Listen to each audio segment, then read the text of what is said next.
the stuff with the Christmas Adventurers Secret Society Christmas. came from.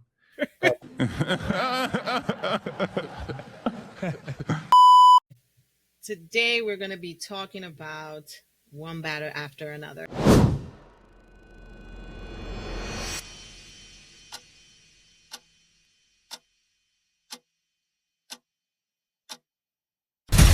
Very important to keep your cap shunted like this.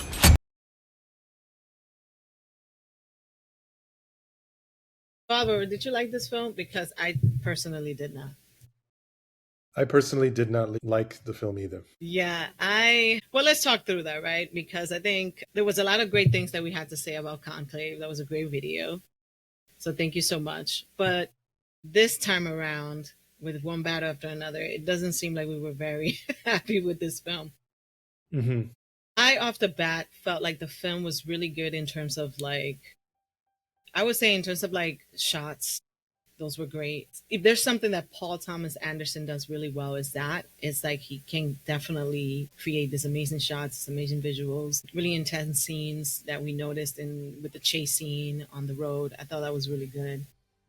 But overall, besides that, I thought the story itself, and this is something you and I were kind of like briefly chatting after I saw the film, that the story was a little bit kind of like not really, it felt almost like it was telling a different type of story, and it was trying to give you a message, but it was telling a whole different type of story. It was giving us a whole different type of understanding of what this world is like. But overall, I just felt personally that the story itself was my problem. I like the message. I think it's a wonderful message. Yes, there are injustices happening in the world. There are things that we don't like. But in terms of the message itself, there was a disconnect there from the characters to what was happening with their plot and the message that the story was trying to give. So with that being said, what was your takeaway from the film and why didn't you like it? Well, I wrote a whole list down so I could remember to go over which points stood out to me the most. I have notes too. So you go first. Well, I think to your point about the cinematography, I think that's where we have to give credit to Paul Thomas Anderson, because despite my misgivings with the whole film, I'm still able to remember most of it and what the main story points were, and how the set pieces looked compared to something like Conclave. Stylistically, it's way more confined and minimal. And it's just really confined to like a single location. And one battle after another seems to be designed to be as epic as possible. But I think that works against it because if you notice, one of the films that Leo DiCaprio's character Bob watches towards the end of well, I'd say halfway through the film, when the kidnapping, really mild spoiler, really kicks off. It's okay, spoilers.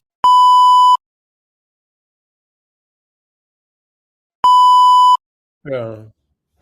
One of the things that he's doing as a washed up, so-called revolutionary, is watching the Battle of Algiers on his TV. And the nature of like that kind of revolutionary movement was to be as hidden, like as underground as possible. And that film was or was designed to be very documentary like in its aesthetic and in the way that it was cut together. I think that with this film, by presenting just from the jump as big and loud as possible, where you have the music and you have the explosions and the set piece of Tiana Taylor literally the opening shot is just her walking over the bridge, and then the detainees below the highway screen left doesn't really, it kind of, the epic scale that it's going for kind of undermines the urgency or the seriousness, I would say, of the subject matter that it's trying to convey. So it's one of the first, I think, series of missteps that I noticed immediately within the first 30 minutes, which I'll go into detail later,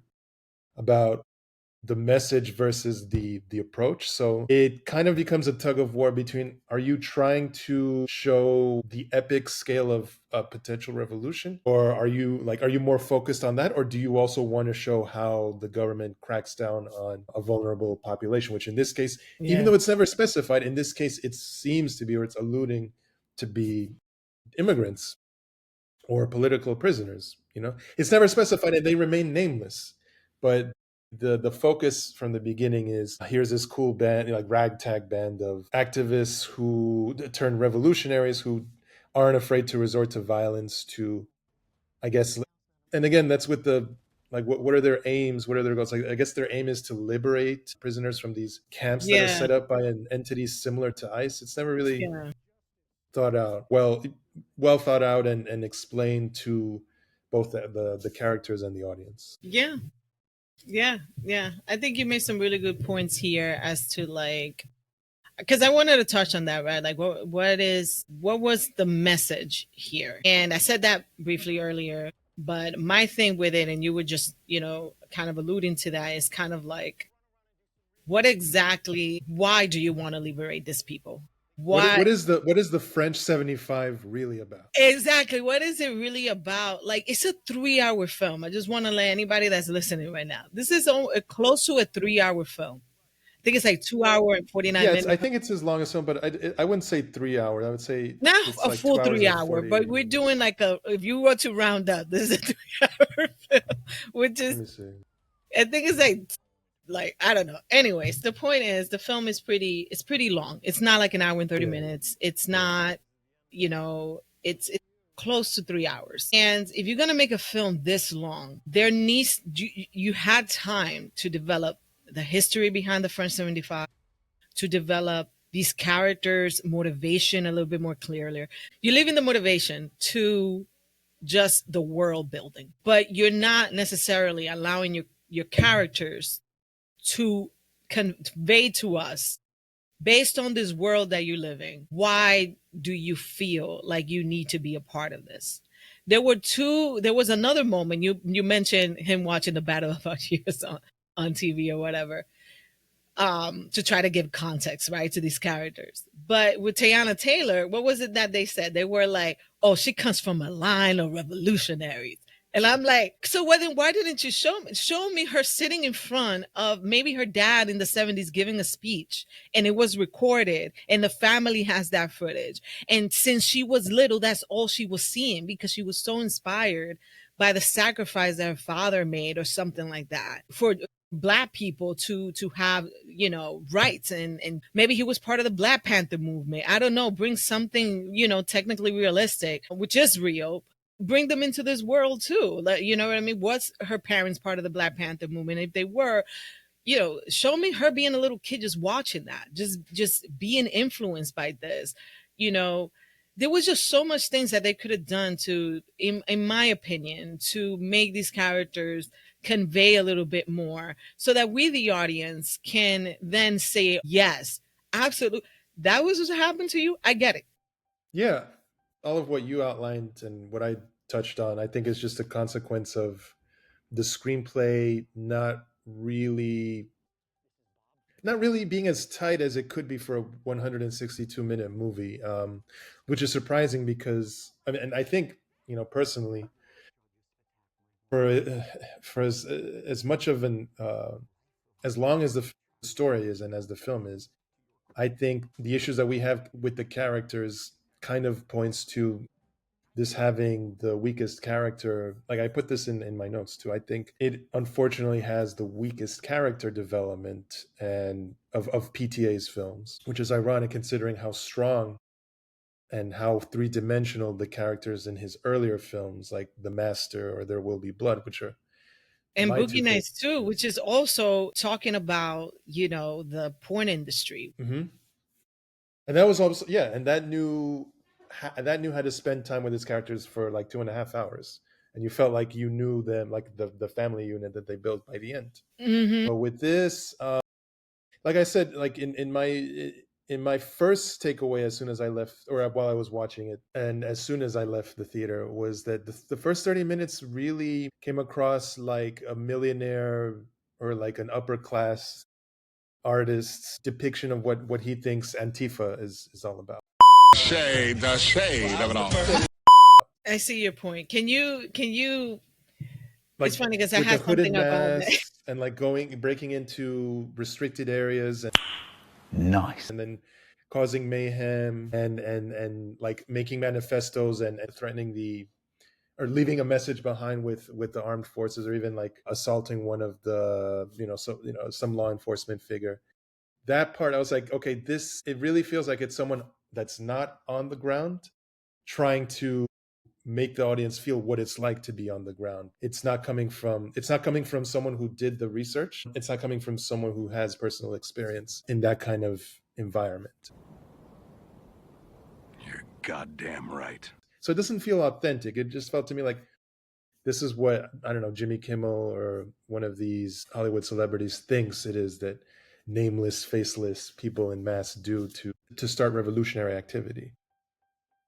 Yeah. And when you take that combined with this, like I said, the stylistic choice of the wide shots, yeah, visually it makes us see everything, but the effect that it produced, at least to me, the effect that it produced was more like a satire that was unsure of itself, and really like an upgraded, or like a misunderstood revamping or updating of a Robert Downey Sr. film from the late 60s, which is actually one of Paul Thomas Anderson's biggest influences, especially if you look at stuff like Putney Swope or any of the subversive films that came in the big box set that was released by the Criterion label, I think over a decade ago. But it just feels wrong. Like if tonally you're going for that kind of provocative, deliberately vulgar or subversive tone, like with Jungle Pussy and like robbing a bank.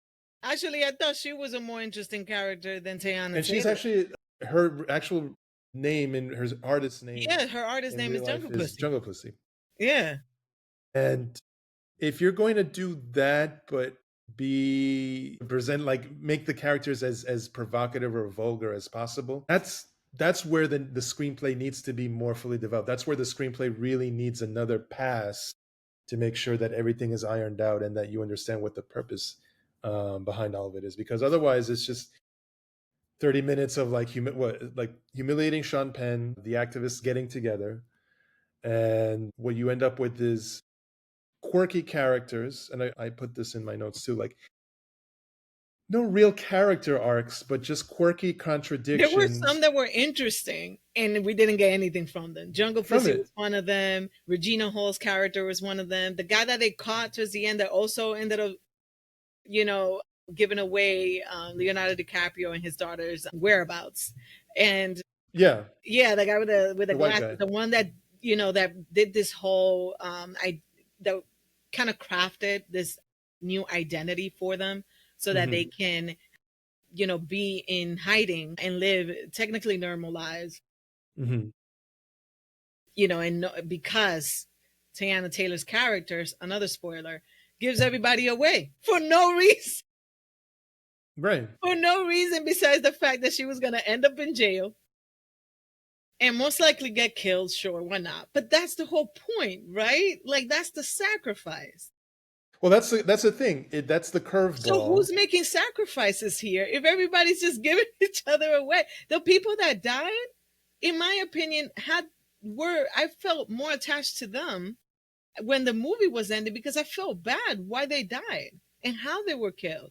Like that girl lived in the store. Like she was in the store, she was like eating something, she was like getting some food and she had like a wig on and she saw like the military bro come in, and during that scene she's kind of like, okay, let me go through the back so I can, so that he doesn't see me and accept. That was actually Alana. I think her name was Alana Haim. She was in PTA's previous film. Yeah, I think I know who you're talking. Her character, she kind of like went through the back, and as soon as she went through the back, they already knew how to find them, so they were kind of already kind of surrounding her. She didn't know that, obviously, so she tried to escape from the back, and she got whacked right on the head. She got shot in the head. That was intense. So for the ones that got like killed and that didn't get to escape, I felt more worse for them than I did for Leo, his daughter, or anybody other people that stayed alive, honestly. Well, Care. there's another. I mean, there. I'll throw another spoiler to that spoiler that you mentioned. We Yeah. never see Tiana Taylor again. No, and she's still alive. She That's goes what into made it hiding, even and worse. then like what was the whole? But that's what I'm talking about in terms of quirky like contradictions, Anna. So we have Yeah. Tiana Taylor's character, who ends up with Leonardo DiCaprio's character Bob, and her, like, instead of a real like character arc or character development, what we have is someone who's presented as a revolutionary, but she's a terrible but right, like, this is a contradiction. She's a revolutionary, but she's a terrible wife and mother And friend. and she's never heard from again, And friend. She right? gave everybody away. They also over Comrade, yeah. sexualized her. They almost look like, this is also something I wish they would have like kind of expanded on more, because I don't mind her being a flawed character. I don't mind Right. her being fake, because then this gives the story a dynamic. Like, Yeah. is everybody that gets involved in a movement is getting involved for the right reasons? Are there people with criminal past that are looking to lash themselves to an organization so that they can have the opportunity to continue doing crimes behind the guise of, you know, liberation and movement and justice? But deep down inside, they're very, very complex, but not just complex, they're just bad people with bad intentions and very narcissistic. I wish they would have developed that about her more if that's Yeah. what they were going for. Right. But then when you get towards the end of the film, Yeah, right? and you're expecting to see her almost. You expected to see her get caught or her get killed, something. Or her come back, you know, and like make up for past sins or whatever. Make up for, exactly. You get this letter where she's like, "We failed," or something like, "I failed," or my, or like something about like, "Oh, I thought that I could do this and I failed, so maybe you can be the next." The And I'm next like, the torchbearer. Shut up, bitch! exactly. And I'm like, who are you to even say that? Why would you write this letter? It's almost so detached from reality in a film that's supposed to be grounded on reality. Well, that's that kind of underscores what I was mentioning earlier, like in terms of the disparate ideas not really, like, not being well connected enough in this draft of the screenplay, which actually makes me wonder if this, you know, if the script was fast tracked into production because of anything behind the scenes. But if I think maybe if good it needed question. one or two more drafts, like these different elements might have combined together in a better way. But and the characters definitely could have had those character questions could have been answered, definitely. Instead, you know, let me just quickly, unless you have it, let me just Go quickly ahead. pull up what Tiana Taylor's character's name was. Perfidia Beverly Hills. Perfidia Beverly. Another shit that I just didn't get. Well, but that's kind of like a Robert Downey Sr. kind of influence, like absurdist humor with like deeply political Yeah. connotations, which is like what the first 30 minutes was before it branches off into like the Thomas Pynchon, if that's how you pronounce it, territory that the movie is based on loosely. Yes, But yeah, it's a book, right? It was based on a book. Vineland. Yeah, it wasn't technically, officially they say it's not based on it, but it was loosely inspired. And then the stuff with the Christmas Adventurers Secret Society Christmas. came from Jonathan himself. Thank you, because I was wondering what the hell was that name again? Like, Right, it's Secret never explained, but it's Adventures. just like, there it is, and then you Yeah, see to it as you see fit. yeah, If yeah, that makes yeah. sense. But I you think, have Perfidia, who's like, again, contradiction, revolutionary, terrible wife and mother, never heard from again, even though you kind of feel like something's going to happen, but it doesn't. Instead, her daughter takes the spotlight, which we never learn anything about besides her liking martial arts. But we'll get to that in a few. yeah, But I'm Bob, laughing. Yeah, y'all gotta understand, man. Y'all gotta see this film to know what me and Alvaro are talking about, because I'm pretty sure I was talking about this at work, and I told my colleagues, I was like, "Oh yeah, I went to see one bad after another. I didn't like it," and a lot of them were like, "What? I heard so many amazing things about that film and so many things," and I'm like, "So if you're listening and you're wondering the same thing, yeah, you gotta go and watch it, and then come back to this video and see if we were wrong or right, and leave a comments in the bottom." we'll get to, like, I'm happy to also get into the reactions that I heard from other people after I saw the film as well. But just the last point that I want to make about Bob, his lack of character arc is another contradiction. Instead of having a proper character arc, his character quirk instead is that he's really good with explosives, as we see at the beginning. But he kind of sells out and becomes very comfortable in his new life, his new identity, and he becomes washed up. And what's after that? Does he Nothing. really get redemption at the end? Does he really get to know his daughter any better? Is he motivated to go back to the radicalism that he supposedly had at the beginning when he met Perfidia? We know it's unclear because it ends with the daughter kind of going on I think there's a protest going on and she hears it on the little radio that they got going on. She tells her dad, I'm about to go. And he's like, and he finally has a phone. He finally lets her have a phone. I don't know what was the change of mind in that. I guess him making sure that that he knows where she's at, I guess. Okay, that's fine. But you didn't, to your point, right? Like, what was his growth? And that was also another thing that I had on my notes as well. I was like, this was supposed to be a comedy. That's how it's being sold. Mm-hmm. And one of the things that I felt were really good comedic moments that I wish they would have just stayed there and kept the absurdity within that kind of plot constraint wasn't Leonardo DiCaprio's. I didn't need Teyana Taylor. I honestly didn't need her character at all. I didn't need that dynamic of them having a kid. I wished that would have been something that would have been a plot twist at the end Yeah. to some degree. He meets this girl, Willa, right? Something like that. On Penn, I would have rewritten his character as well. Why make him the father? I just don't get it. You know, Willa is this, new generation, and Leonardo DiCaprio is this washed up old generation. Yeah. And she hears about who he is, Mm-hmm. and she finds out is him. And then she's constantly, like, teach me because she wants to do explosive. It would have stayed on that absurdity and on comedy and we see, because there were moments of Leonardo DiCaprio, going crazy, like that phone call that he made to try to get like the coordinates. Like it was funny until it started dragging. It was funny until it started dragging. You know what I mean? It wasn't like that moment you remember that film? What's the name of that film? Dude, Where's My Car? When they like went to the drive-through and she's like, and then I refuse to play your Chinese food mind games. No, and then. And he's like, and then I just and then like that kind of. I wish it would have like done something like that because that was funny in that film. But with this film, the whole bantering back and forth, there were moments that were funny, but then it dragged, and I was like, okay, hang up. Like, what the hell is going on? Yeah, that's what I put in my notes. Like, I'm glad that we thought the same thing. I just put it as like his running gag with the password got tiresome really quickly, and really should have just been confined to one scene, like the Chinese store in Dude, Where's My Car, which I think is an apt comparison. I didn't even think about it.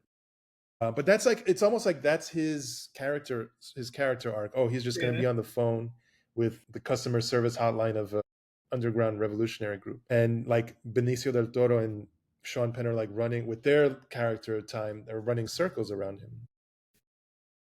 You know Sean what I mean? Penn, I got something to say about that, but we'll get to I got the most enjoyment out of Sean Penn and Benicio del Toro. Like their parts, I was like, yeah, that's almost like chef's kiss. Again, which is why we have not given him that depth of a character. There's no reason why he should have been the father. There's no reason why we needed a backstory with him.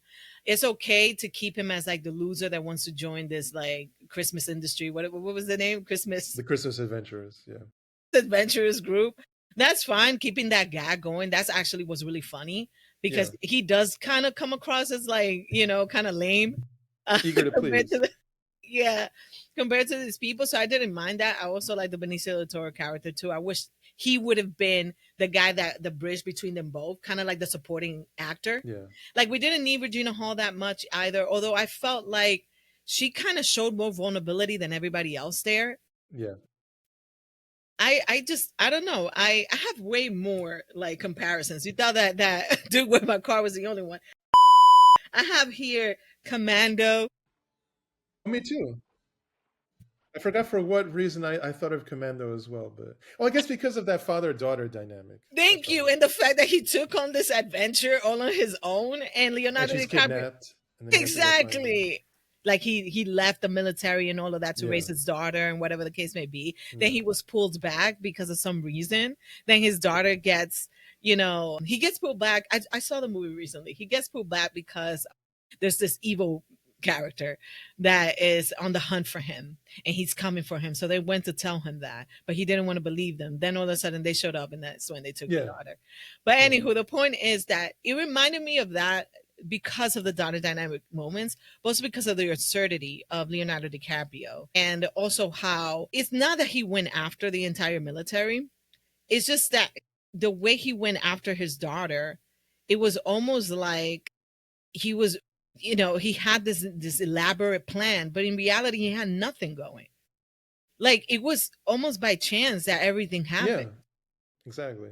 At least with Arnold Schwarzenegger, like he was actually a very trained military guy, and even though him picking up that log, all the stuff that he was doing was ridiculous, you kind of understood why it made sense in that world because he was this guy. Also physically, he looked like he could take on like, you know, a lot of people, and also at least we established his love for his daughter in that film.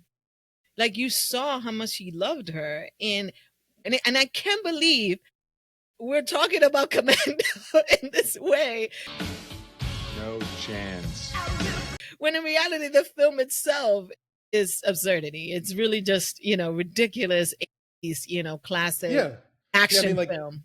the irony is that Commando is not meant to be that deep, but I think, and the daughter technically doesn't have. She's like a plot device in that film because Exactly. we don't learn that much. But I think it left us in a funny way. It kind of left more of an impression than the daughter in this one, because one challenge that I like to play with, that I, if given the chance, that I would like to play with anyone who raves about the film and thinks, you know, the screenplay was perfect, was, all right, so my challenge here would be, without mentioning Perfidia, without mentioning Bob, what exactly is the purpose of the daughter? What do you as the audience member learn about her? And you can't say that she likes martial arts. Besides that, what's her purpose? What's her motivation? Comment below. Comment below because I don't know. Let's talk about that, right? Because that's a good question. So let's go into that segment, right? Let's talk about the daughter, because she was a very important device in this film as well, right? She was the daughter of Sean Penn, but Sean Penn didn't know that until maybe. That's also another thing that was a little bit weird. Why did he think that little girl would be his daughter? Like, Perfidia never really left behind any real clue that could have been his daughter. No, And then it Leonardo, wasn't.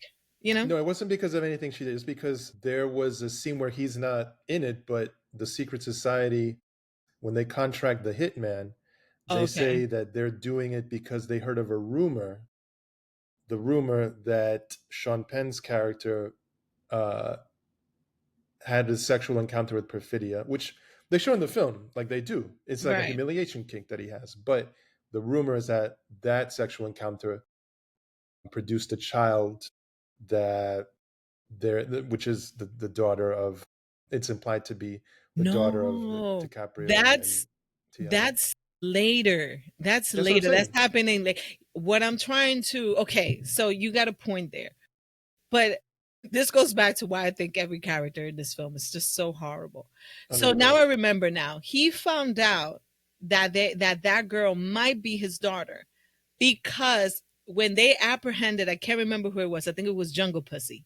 When they apprehended her, she also ratted on everybody. And one of the things that she said was that Perfidia had a kid, and then that kid is out there with Leonardo DiCaprio, and that it might be his kid. And he found out about it, and that's why he But we took never his see all that. resources. All We we have never is a see all of scene. that. It's It's all like where exposition. Yeah. yeah, it's exposition where the society members are telling that to the hitman, and then, which was never properly introduced. He's just sitting there, and we're like, and then it's only through the dialogue that we learn, oh, he's Then we probably learn why Sean Penn is after them, why he hasn't been able to let this go. Yeah, yeah, yeah. It's all exposition, right?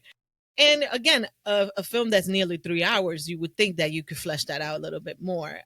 And if it's going to be a comedy, I don't mind it being a comedy. But again, you're touching on real serious matters, and you made the serious matters more important than the actual plot and the characters and the absurdity and dialogue between them that would have made it just a comedy.